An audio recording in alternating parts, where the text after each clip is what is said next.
ei tea, kuhu ma nüüd panema.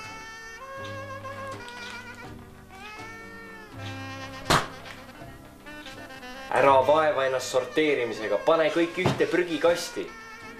Sul pole siin lähedal ühtegi pakend ega paberikonteinerit. Miks sa sõidad iga nädalavahetus Tallinnas, et oma prügist viisakalt vabaneda? Omavalitsused Tallinnas proovivad nagunii prügi hinda madalal hoida, et prügi ladestamisest prügiväljadel Brüsselist saastekvootidest saastetasusid saada. Kas see on siis loodussõbralik?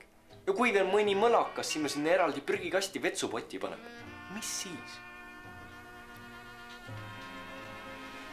Ants, sa pead sorteerima, see on su hingele hea. Praegune arenev tehnoloogia võimaldab ühe rohkem prügi korrektselt ära sorteerida. See on hulga keskkonnasõbralikum. Su ära visatud paber võib näiteks Räpinas ja mujal minna taaskasutusse. Su oma paber võib sinuni tagasi jõuda näiteks uhke märkmikuna. Lollakas. Eestis läheb enamus vanapaber siiski Leetu või Soome. Tualettpaber Ukrainasse, sa ei näe sellest paberist tuhkagi ja kasu saab sellest Eesti riik minimaalselt. Üleüldse, ära söö taaskasutatud paberümbrisega toitu. Seal sisalduv mürgi kogus ajalehe tindistab inimese ära tappa.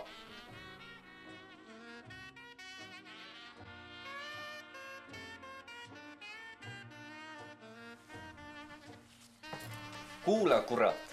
Umbes 70% kõigist Eestis tekkivatest jäätmetest on seotud põlevkivi energeetikaga. Samas moodustavad olmejäätmed vaid 3% jäätmete kogu hulgast. Parem külmeta kui sorteeri. Ants, Eesti Energia kavatseb aasta pärast hakata kütma prügiga Iru elektrijaama, mis asub Tallinna lähedal. Kõik prügi kasutatakse ära ja elektri hind peaks ka hulga odavam tulema. Milleks on uut jaama vaja, kui ta on kallim ja ei anna ökoloogilist võitu? On aeg hakata põlevkivist kulda tegema või tõsiselt mõtlema hakata taastuvale energiale. Muidu pole tavainimese prügi sorteerimisel suuremat mõtet. Ants, lõpetas. Siis mul ei ole prügiga midagi teha.